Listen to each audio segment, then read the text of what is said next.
All right, welcome everyone to the Judiciary Committee this Friday morning, March 20th in room 116.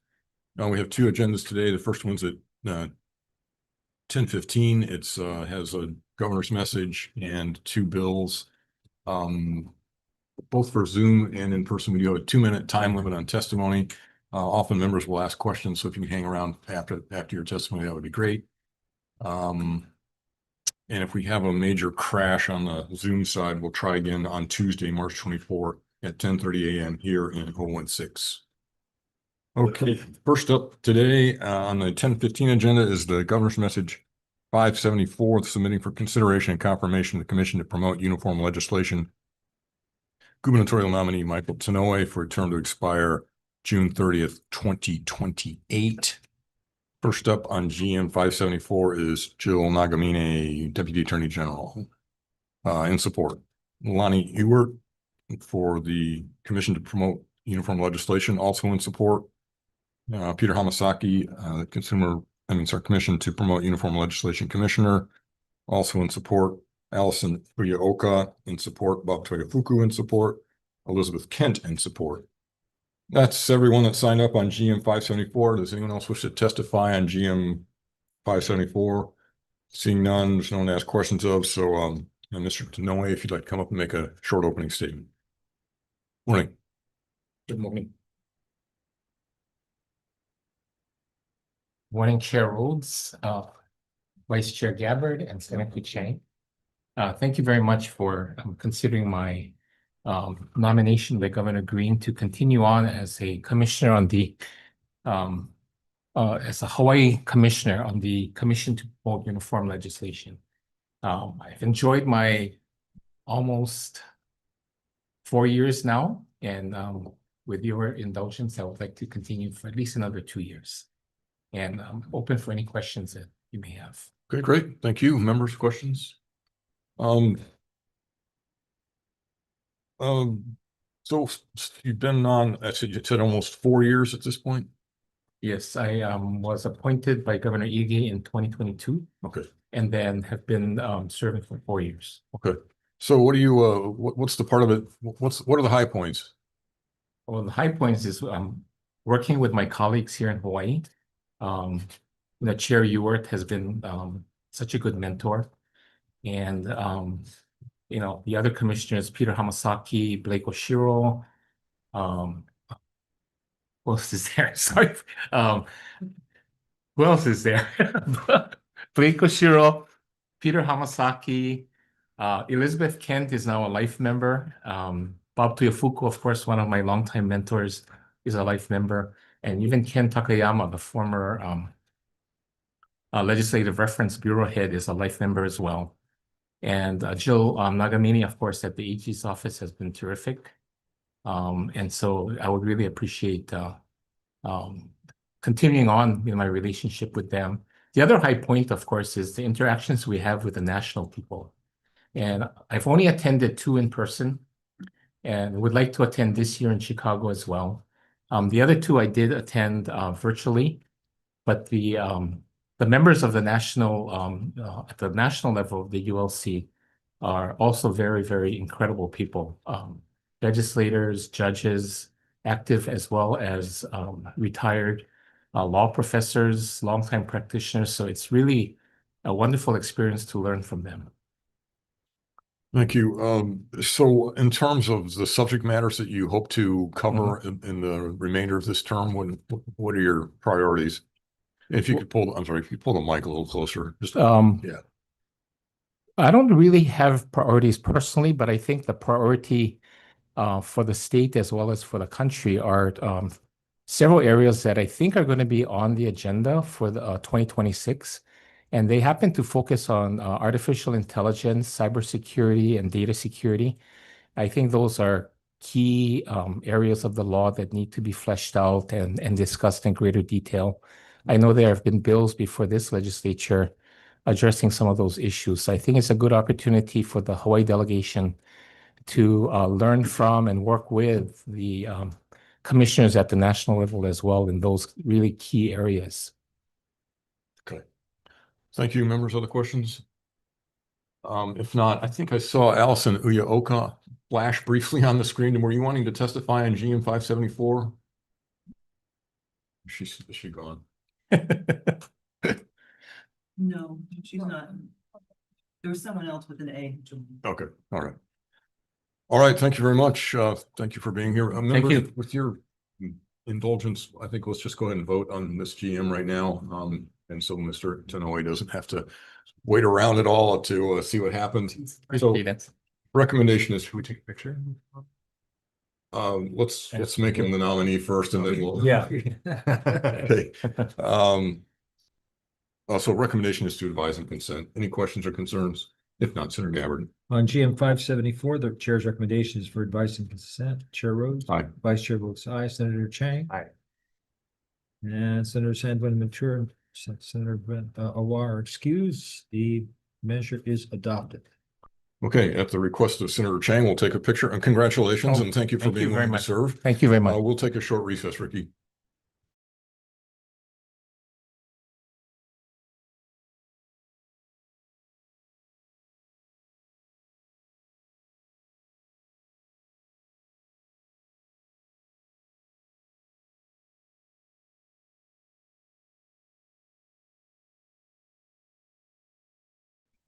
Okay, back into session for our 10:15 agenda. Next up is HB 1519 relating to campaign contributions.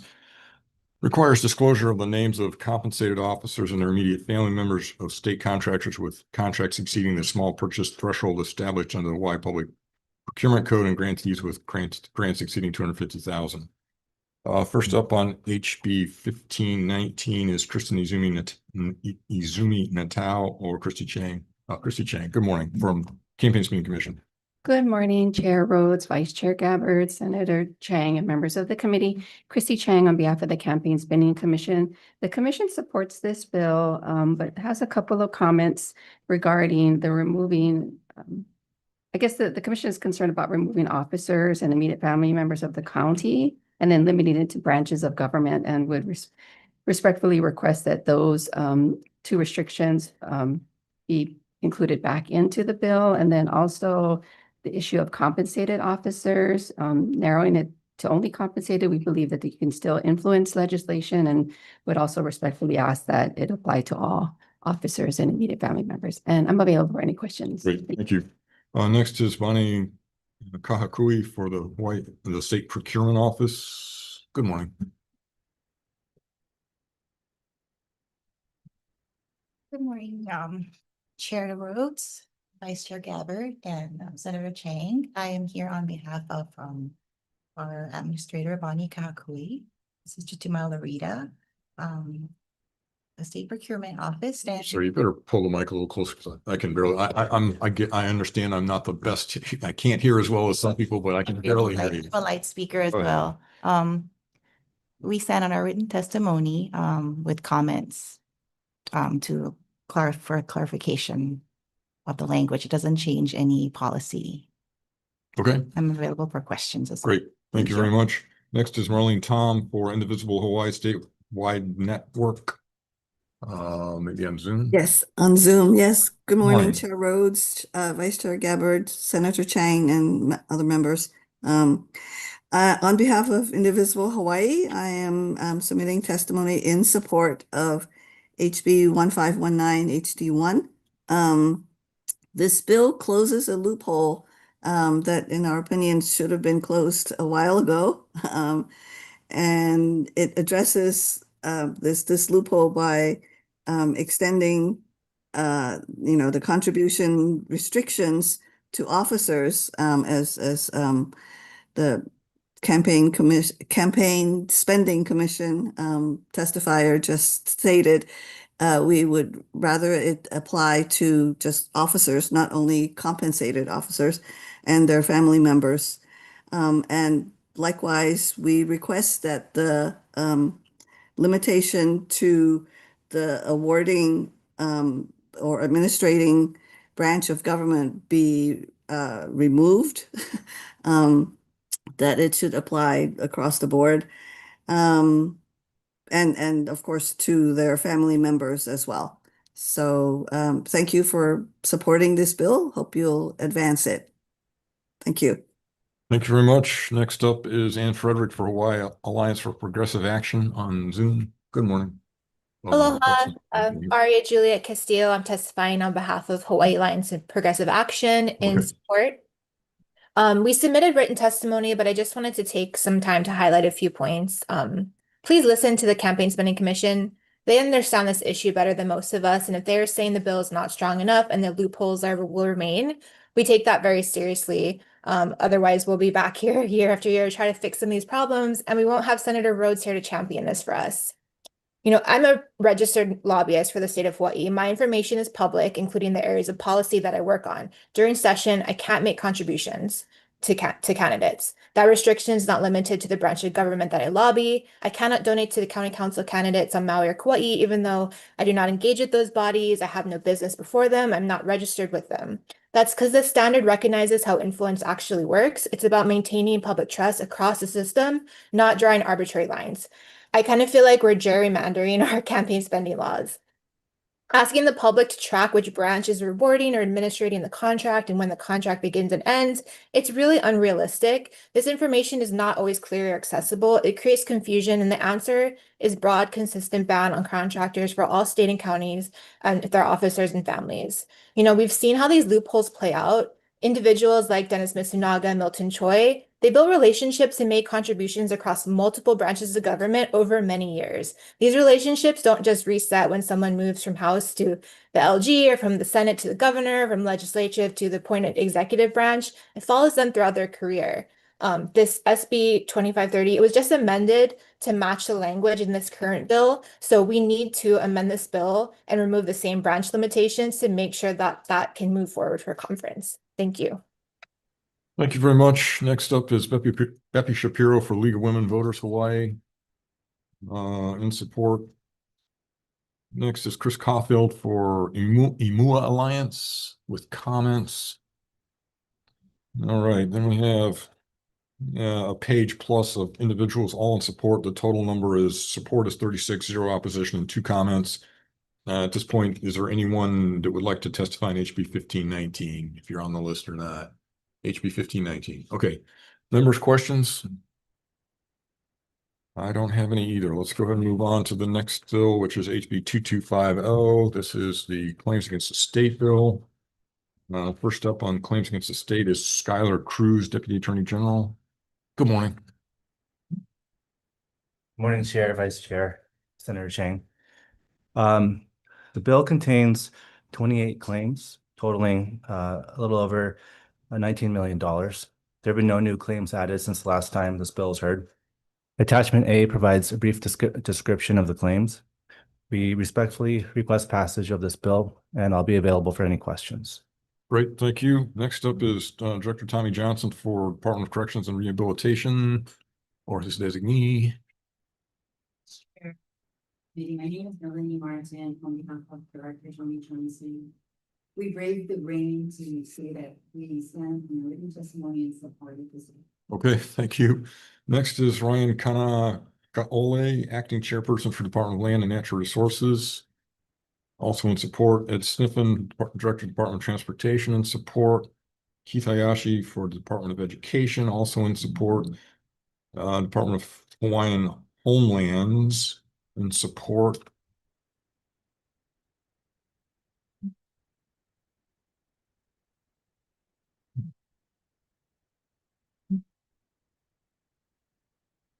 See, okay. And that's everybody who signed up on HB 2250. And would anyone else like to testify on HB 2250? Seeing none, members' questions? I've got some for Deputy Attorney General, please.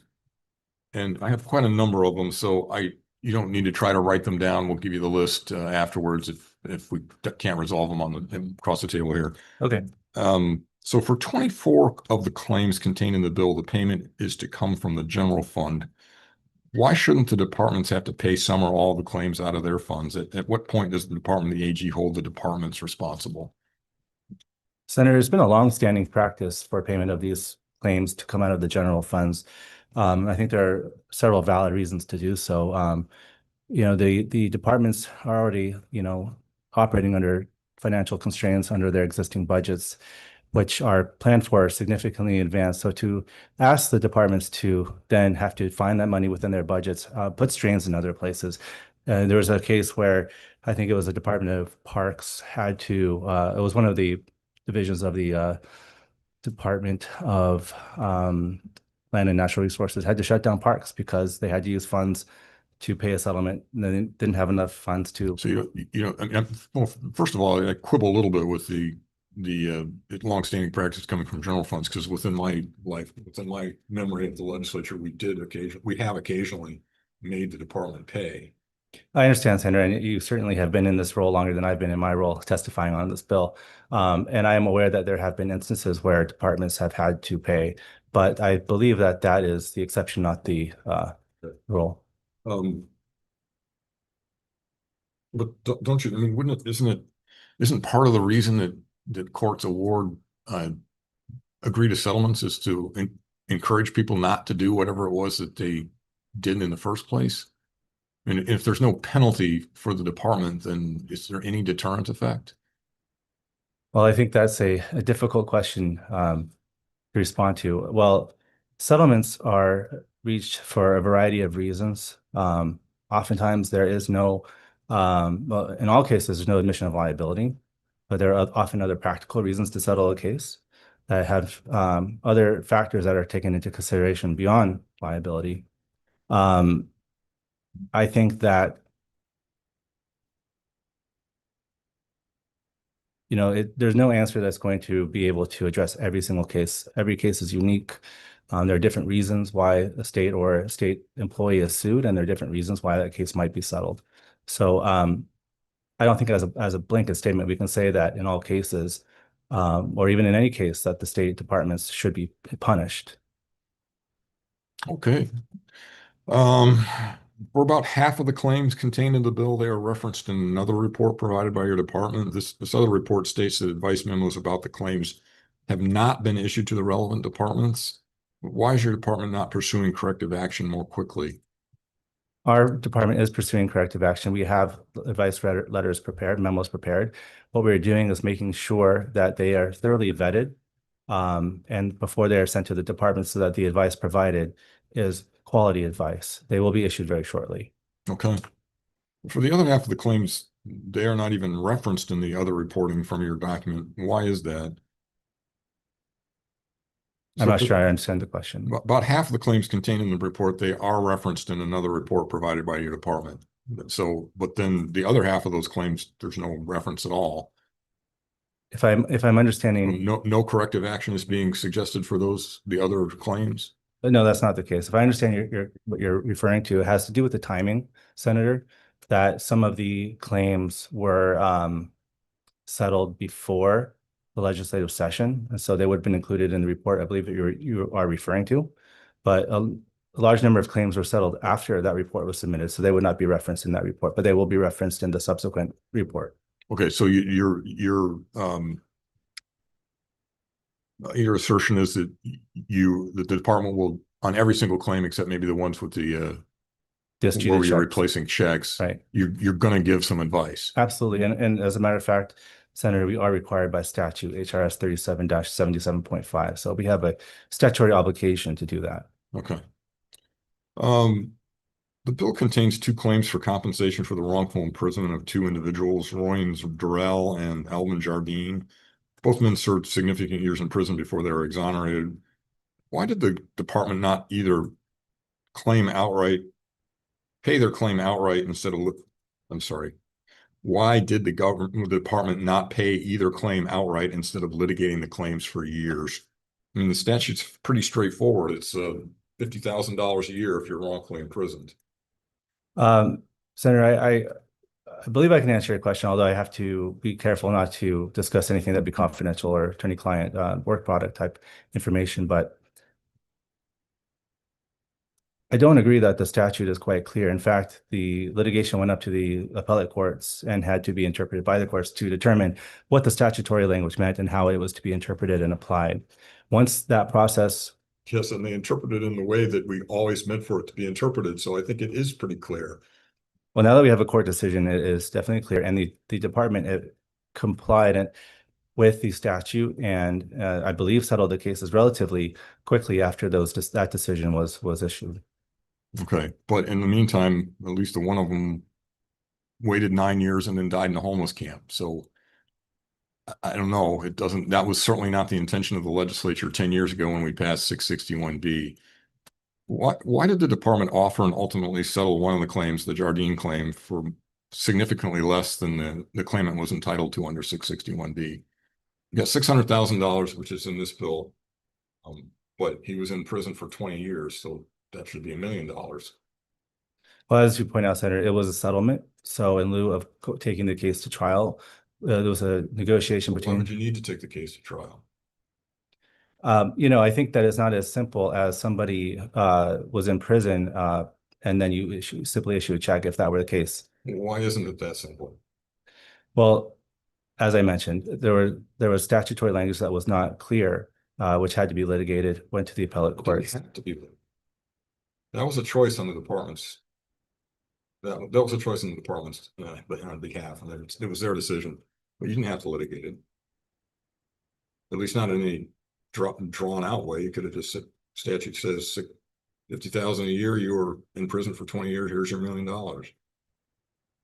So there's been a decision at some point in some place, not just in the current not just under AG Lopez, but she hasn't been AG for 9 years. But the department has taken a very, what I would consider, strange and crabbed approach to this, that somehow you don't have to follow the statute. So, okay, I'll take that as what it is. One of the claims concerns the Department of Agriculture and Biosecurity in an open, large capacity cesspool in Waimanalo, about which the EPA issued a citation. What investigation did your department do for this claim, and how did DAB not know there was a cesspool on the property which had been transferred to it in 2017? This is one, Senator, I may have to go and get more information to respond to that, as I was not the attorney handling that case, and I don't know the details probably sufficiently to be able to respond to that. Okay. Two other claims concern the Department of Corrections and Rehabilitation, where one pretrial detainee died from suicide and one inmate died. What is being done to address the issues that led to their deaths? And if DCR, were you with DCR? I'm sorry, I don't remember. Can you come up too, and maybe you can help explain what happened and what we're doing to get it from happening again? Not really familiar with the specific case in question, but we are asking for 35. It's the case that's in the bill, right? Two. Okay, it's the two cases that are in the bill, which you're here testifying on. Senator, I could offer, I think, something if you'd be interested. Okay, thanks. Yes, go ahead. So there was a previous lawsuit, Opulento, that was in federal court, concerning the conditions at DCR's facilities, particularly with respect to mental health issues and claims that were arising, for example, inmate suicides and things like that. That case was resolved by settlement, and part of the settlement, the DCR agreed to seek funding from the legislature to seek creation of new mental health positions and funding to staff those positions. That, I believe, is currently going through the legislature. I don't know the bill number off the top of my head. So DCR is working to fill those positions. Really, if you look at the expert report that was produced in that Opulento case, which you may not have a copy of, and we can provide that. The experts, largely attributed the issues going on at the facilities to a lack of staffing, mental health staffing, in particular. And so DCR is working in this legislative session to, again, get those positions created and funded so they can fill those positions and address those concerns. Okay. Yeah, so those 35 new positions are in the budget bill, and that's for psychiatrists and APRNs, advanced practice registered nurses, and also RNs, registered nurses. And that's particularly for our healthcare division in order to address the issues that was in the Opulento lawsuit. Okay. There. All right, I don't, you can go sit down again if you want. I'm moving on to a different department. Thank you. There was one claim for $8 million, which is like 40% of the entire bill, related to special education programming for a severely disabled student. This is a settlement, not a court judgment, which they usually are. Can you tell us more about that case and why the settlement was so big? Again, unfortunately, Senator, this was not my case, and I don't know the case well enough to be able to respond to that. I also imagine that there would be other HIPAA and FERPA concerns about discussing that in this venue. Okay. There's another DOE claim is for rent due to a company that leased property to a charter school that was closed by the Public Charter School Commission. Why is this amount included in the bill? Wouldn't the rent have been already planned and allocated? So, in other words, as a refund of the funds expended or something along, or reimbursement of the funds expended along those lines. okay, the claim is for rent due to a company that leased property to a charter school that was closed. So I'm not quite sure what happened. Did somebody didn't pay the lessor, and they're claiming that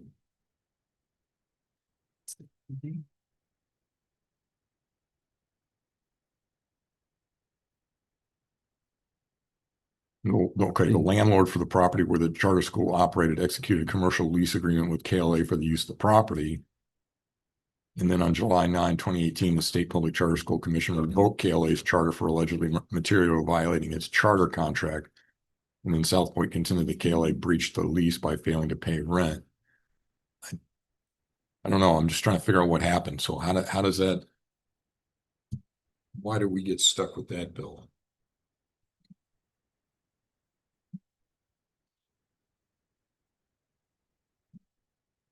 If you can indulge me just for a moment, I'll see if I can find the answer for you. Why don't we just put that on the list of the ones? Sure. There's a couple that you were wanting to go back anyway, so Sure. we'll just put that on that list. And then, well, the other part of it is what happened to the remainder of the rent funds, but we'll put that then in writing for you. And then one claim is for the reissuance of an outdated check in the amount of $104,000. Do you know what the circumstances are that led to someone not cashing a $104,000 check? Why would you not cash a $104,000 check? I'd have to go look. I don't know off the top of my head. Okay. All right, members, other questions on this one? Okay, thanks very much. Thanks, Senator. And will you be, I'm sorry, will you be providing a list of questions? Yeah, we'll send them to you in writing. We'll get your, I can, we have. Okay, thank you. We'll be in touch. Thank you. Thanks. Okay, now that brings us to the end of the agenda. We've already voted on the GM, so let's go ahead and we'll take a look at the two bills. HB 1519 is relating to campaign contributions. This requires disclosures of the names of compensated officers and their immediate family members of state contractors with contracts exceeding the small purchase threshold established under the Hawaii Public Procurement Code, and grantees with grantees exceeding $250,000. This is a difficult bill. I'm going to suggest some fairly major surgery on it, and we'll put a bad date on it and see how it goes. What I'm going to suggest is that we pass with amendments. I'd like to get rid of the monetary thresholds for contracts and grants. So the current law is that contractors, regardless of the amount, are not allowed to contribute. If we have a separate system for officers, directors, and or family members, and it's not the same as the amount for the contractor himself itself. I just don't think that makes any sense. So we'll get rid of the threshold amounts. We'll apply the current restrictions on contractors to paid officers, not directors nor family members of contractors, but we will keep the grantees and paid officers of grantees, but we'll restrict it only to the officers. And then we'll add an appropriation for CSC in addition to an appropriation for SPO, which were both requested. We'll do some conforming amendments. And we'll put in a definition of officer, similar to the one we used in SB 2530 SD2, which will include more than just officers of boards. It will also include officers of corporations or LLCs, other artificial entities. Put a different bad date on it, March 2275. And then we'll emphasize in the committee report that false name contributions are already a felony. So by restricting it just to the paid officers, if they if they foolishly decide to give other people money to make contributions in somebody else's name, that is already a felony and has been for years. So we will remind everybody of that fact. So those are the suggested changes. Any questions or concerns? I appreciate the changes. Okay, great. Anything else? If not, Senator Gabbard for the vote. On HB 1519, HT1, the recommendation is to pass with amendments. Chair Rhodes. Aye. Vice Chair votes aye. Senator Chang. Aye. Senator San Buenaventura. Aye. Senator Awaz excused. Measures adopted. Okay, great. Lastly, on this agenda, we have a HB 2250. This is claims against the state bill. Considering that we have some outstanding questions with the Attorney General, we're going to wait a couple days to do the DM. Did we decide on a time? We'll do DM on 2254 on Tuesday, the 24th at 10:30. At 10:30 in this room 016. So we'll put off decision making on 2250. All right, that concludes this agenda. We're adjourned, but